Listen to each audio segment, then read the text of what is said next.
Assalamualaikum warahmatullahi wabarakatuh. Halo sahabat semua, jumpa lagi dengan channel Hendra Kamang. Kali ini kita ada acara wirid bulanan warga IKKS Pekanbaru yang diisi oleh Ustazah kita, Ustazah Mela Lutfi. Acara kita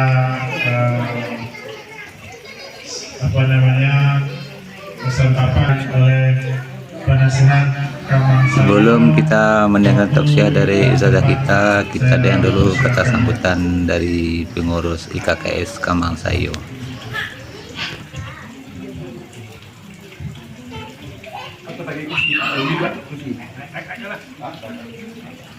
Alamin wassalatu wassalamu ala asyrofil anbiya'i wal mursalin wa ala alihi wa sahbihi ajma'in. Asyhadu an la ilaha illallah wa asyhadu anna Muhammadan abduhu wa rasuluh. Amma ba'du. Bapak beserta 7 Agustus 45 dan April ya gitu NKRI ya. Nah, jadi kita pernah race ya. Di waktu 45 itu sudah merdeka ya. Nah, tetapi belum berdaulat. Merdeka sudah, berdaulat belum. Nah, kalau belum berdaulat ya kita belum bisa bekerja sama dengan seluruh negara yang ada di dunia. Jadi akhirnya Bapak Bung Karno dan Bung Hatta ini perlu saya sampaikan karena Kamang Sayo ini terbentuklah 16 negara bagian, termasuk negara bagian Riau, Sumatera Utara, ya, Maluku, Sumatera Utara, ada 16 negara bagian. Masuk RI satu-satu. Jadi RI itu Republik Indonesia berkedudukan di Jogja. Nah saat itu presidennya Mr. Hasan. Nah, ini banyak orang tahu. Itu pertukaran orang ya. Maka bisa terkejut dengan kepergian Bapak Muhammad Nasir. Kami lebih terkejut meninggalkan Pak Nasir daripada bom atom Hiroshima. Nah, itulah hebatnya Ustaz Sayo Tigo presiden itu yang memandangnya sakit pada inspirasi orang awam. Nah, mudah-mudahan yang sedikit ini saya sampaikan beberapa mudah-mudahan timbul kembali semangat Kamang Sayo ya. Karena di kampung awak ada tugu ya, ada tugu kan, ada tugu di simpang tugu Palembang ya, pintu kota kan, tugu Tengku Lerenje ya. Jadi saya pernah berkhutbah di Solo ya. Saya warahmatullahi wabarakatuh. Waalaikumsalam warahmatullahi wabarakatuh. Alhamdulillahirabbil alamin. Wassalatu wassalamu ala asyrofil anbiya'i wal mursalin wa ala alihi wa sahbihi ajma'in. Amma ba'du. Pertama-tama mari kita puji syukur kepada Allah Subhanahu wa taala yang mana pada hari ini kita diberi kesempatan bisa hadir mengikuti acara wirid rutin bulanan kita di rumah Ibu Amina Susanti. Tak lupa kita persembahkan salawat dan salam kepada junjungan kita Nabi besar Muhammad SAW yang mana kita diberi tuntunan oleh beliau yang telah memberi contoh teladan kepada seluruh umat manusia sehingga kita bisa membedakan mana yang baik, mana yang buruk. Dengan sering-seringnya kita bersalawat kepada beliau, mudah-mudahan kita diberi syafaat di akhir zaman nantinya. Amin amin ya rabbal alamin. Terima kasih kepada pertama-tama saya mengucapkan terima kasih kepada penasihat Pak Mudi yang begitu rajin beliau datang nih orang Semando gitu, dan juga kepada orang-orang Semando itu yang rajin yang untuk itu je nampak ya. Salut gitu ke orang Semando itu, dan juga saya hormati warga itunya kepada kita bisa itu wirid di rumah itu. Terima kasih, selamat datang Bu Ustazah Mila rezeki dan jadi ustazah pada Kamang ya. Tadinya BKMT Kamang ingin mengundang ustazah itu untuk pelantikan masjid taklim, tapi rupanya beliau banyak acara jadi depok ya. Karena waktu Pak Camat datang ke sini acara itu di gedung, waktu acara halal dan persnya gedung, beliau sangat tertarik dengan ceramah singkat dari ustazah, maka beliau penasaran ingin membawa beliau pulang kampung, tapi mungkin karena waktu ustazah itu banyak padat ya mungkin tidak jadi. Mungkin banyak juga dari warga sia di mana kampung beliau itu di mana di Kamang, di Mumun pun ya, Tilatang Mumun kan? Ya Tilatang kampung itu ya? Di mana Kabupaten NPP itulah punya. Mudah-mudahan sebentar kita daftar kampung ke IKKS ke Pemda yaitu Kes Papel. Mudah-mudahan nantinya kalau ada pelatihan bantuan pelatihan kita bisa diturunkan. Dan tolong didoa supaya bisa sampai selesai. Dan juga itu bisa dipakai untuk balik nama sertifikat tanah. Cuma balik sertifikat tanahku ada kendala. Ada 3 alternatif. Ditutup nanti dengan doa. Waktu dan tempat kita persilakan.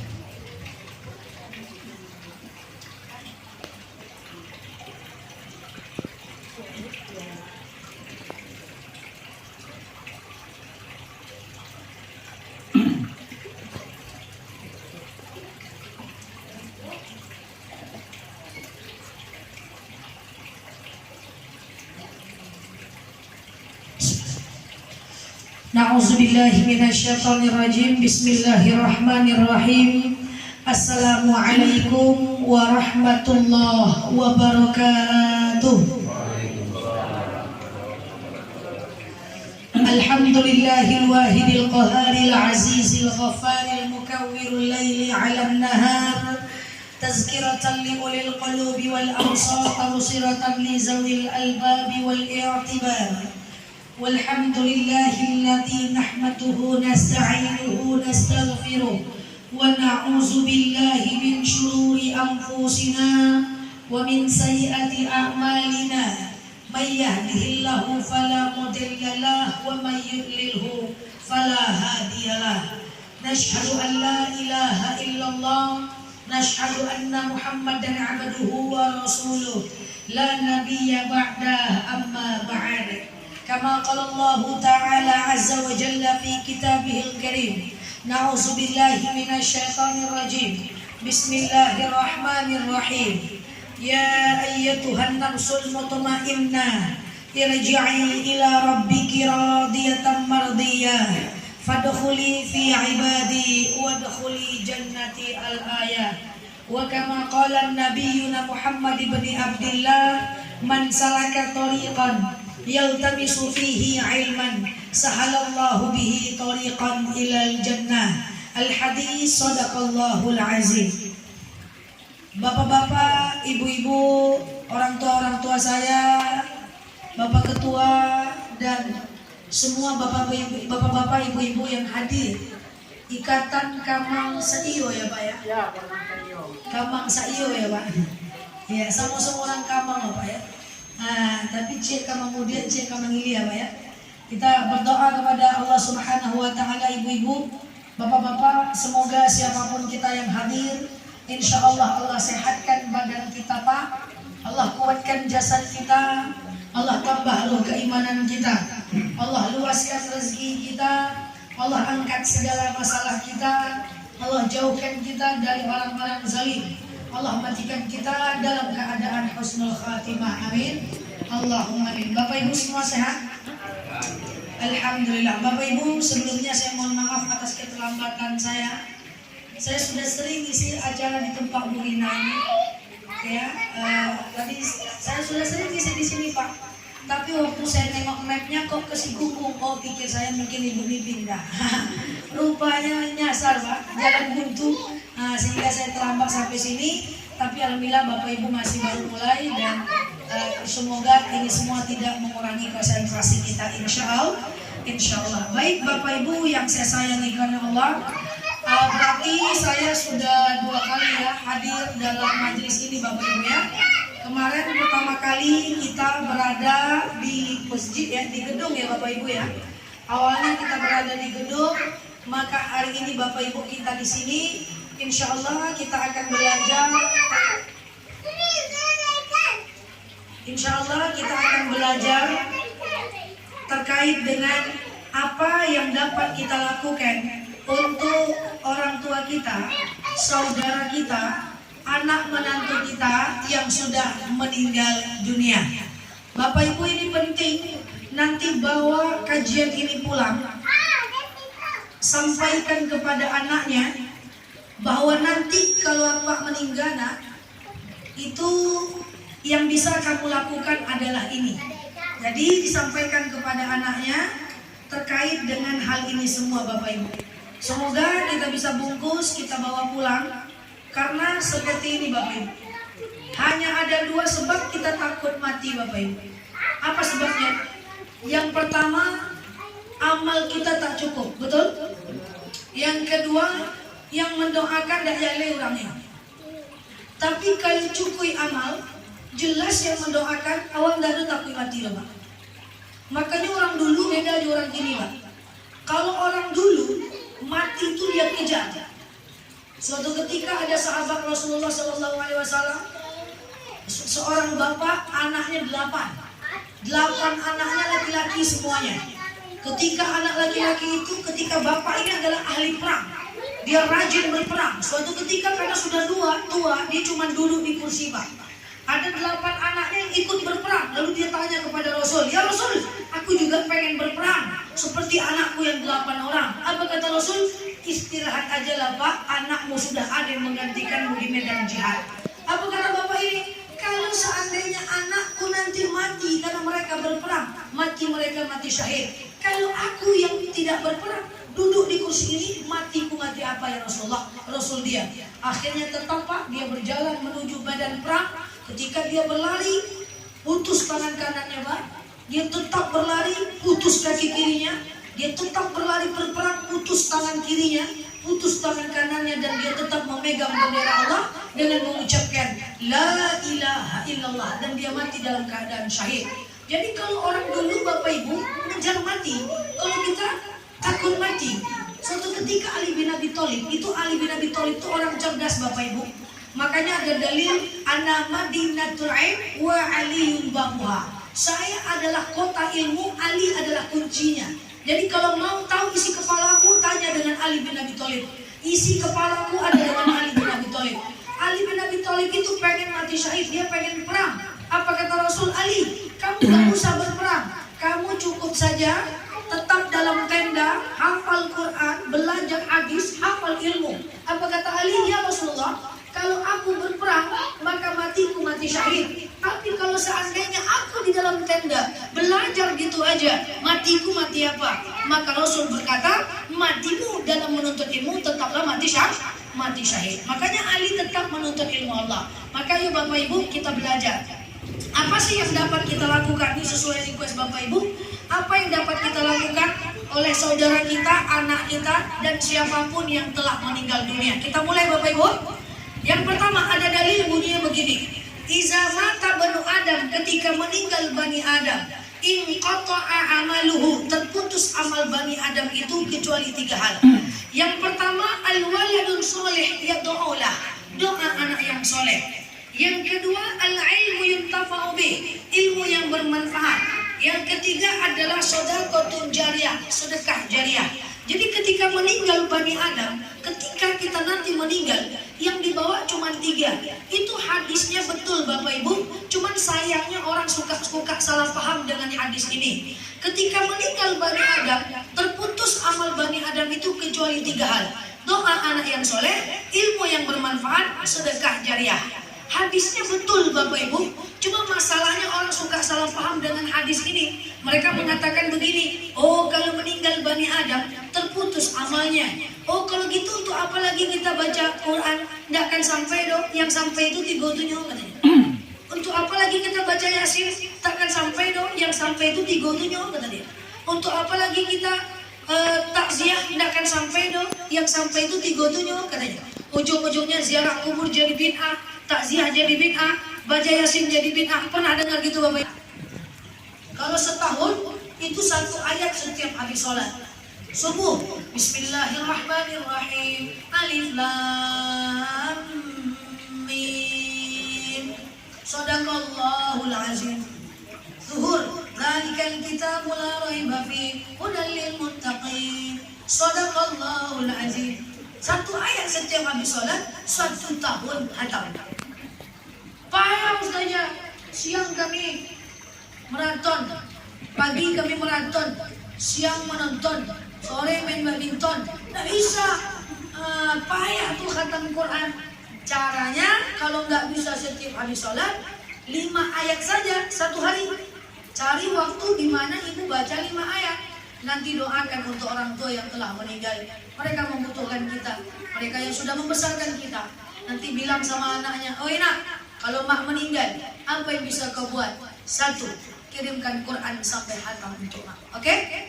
Yang kedua, fa'ilam tastati, kalau nggak bisa kirimkan Quran sampai hatam, maka baca jantungnya Quran. Apa jantung Quran? Yasin. Kenapa mesti Yasin? Pertama, karena dia jantungnya Al-Quran.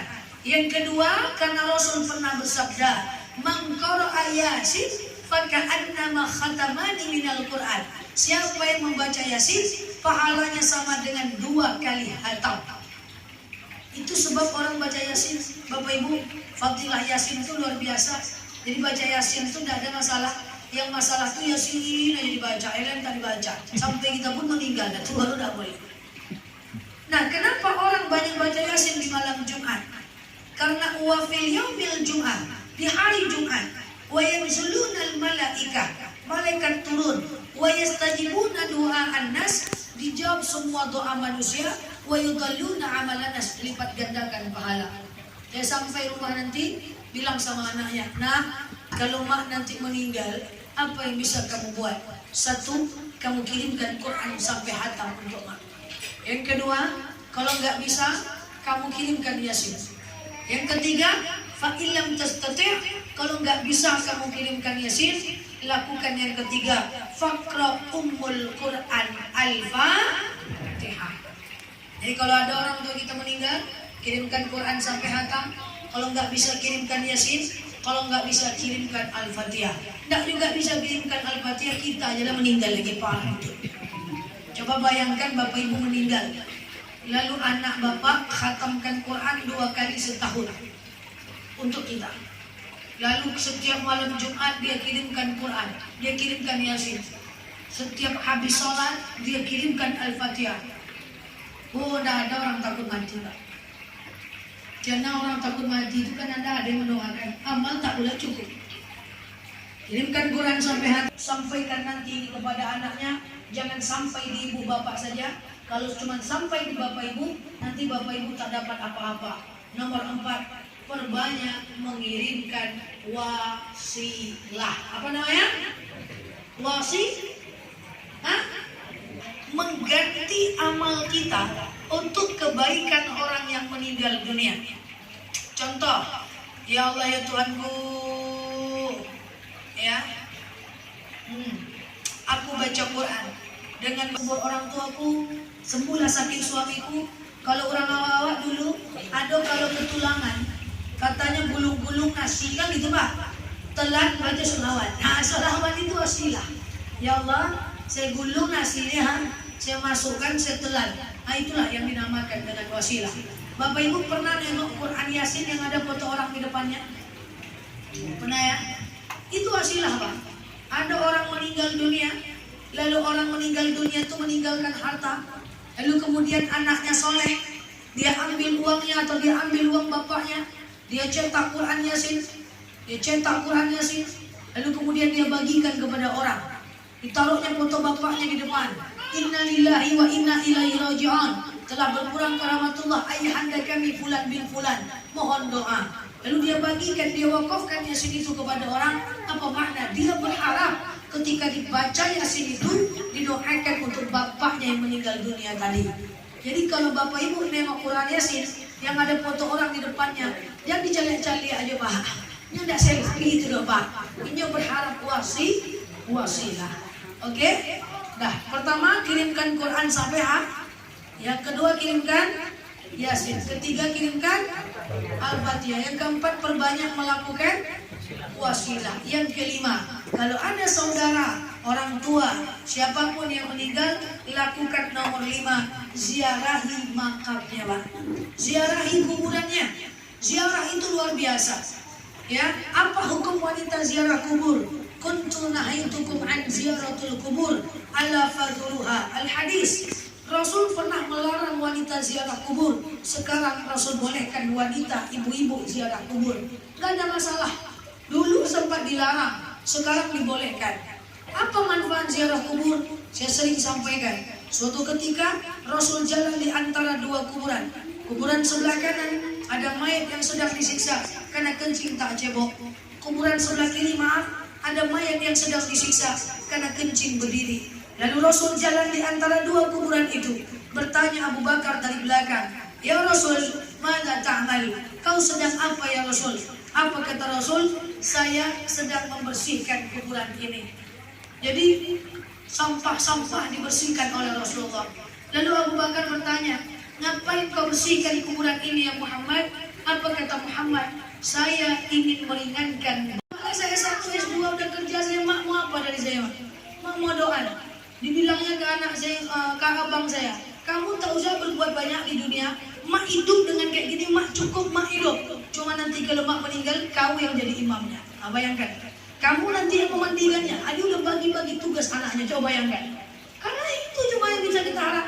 Di dunia payah bapak ibu. Yang ada kita cuma ngomong, "Udahlah nak, yang penting kau cukup, aman rumah tanggamu, mama gini-gini aja lah, ada apa-apa." Kan gitu kan? Cobalah. Cuma 4 kali takbir saja susah anak melakukan. Maka yuk bapak ibu, saya minta tolong betul, jangan putus kajian ini di kita saja. Tidak dapat apa-apa, kita sampaikan ini ke anaknya. Saya ini masalahnya juga bapak ibu, jujur saja, kekurangan saya adalah saya dakwah udah 19 tahun di sini ya. Memang kata orang saya masih muda, harusnya jamaah saya adalah yang muda-muda, betul ya. Masalahnya anak muda tuh pak ya, diajak belajar. Mau kita buat apapun, saya udah puluhan kali. 17 Agustus saya udah nggak saya kerjakan lagi pak. Saya sampai mensponsori acara lomba macam-macam. Lomba entah lomba panjat pinang lah, entah lomba voli lah. Tapi ada syaratnya, ditutup pelatihan memandikan mengkafani jenazah. Iya udah pendaftarnya dong pak. Tidak ada yang mendaftar pak. Dari saya masih aktivis udah saya lakukan. Tidak mau anak muda kita belajar. Kalau ibu-ibu mau dia belajar pak, cuma pelupa pak. Bu udah paham, pahamu saja. Bulan depan saya tanya, sudah paham bu? Paham. Udah praktek? Udah usah, belum saja. Kenapa ada praktek? Calik maya aja tapi gak bisa saya. Itu masalahnya. Jadi apapun lah caranya, entah minta tolong anaknya belajar panjang-panjang betul, nanti tegang pula, kena pula jantung, nanti kita ibu karena ya sadonya. Ya, demikian dari saya. Salam takzim saya buat Pak Ketua dan Bapak Ibu semuanya yang saya sayangi karena Allah. Tidak bermaksud menceramai orang tua saya yang ada di sini, sekedar berbagi ilmu saja. Semoga bermanfaat buat kita semuanya. Demikian, wallahu a'lam bishawab. Mohon maaf lahir batin. Assalamualaikum.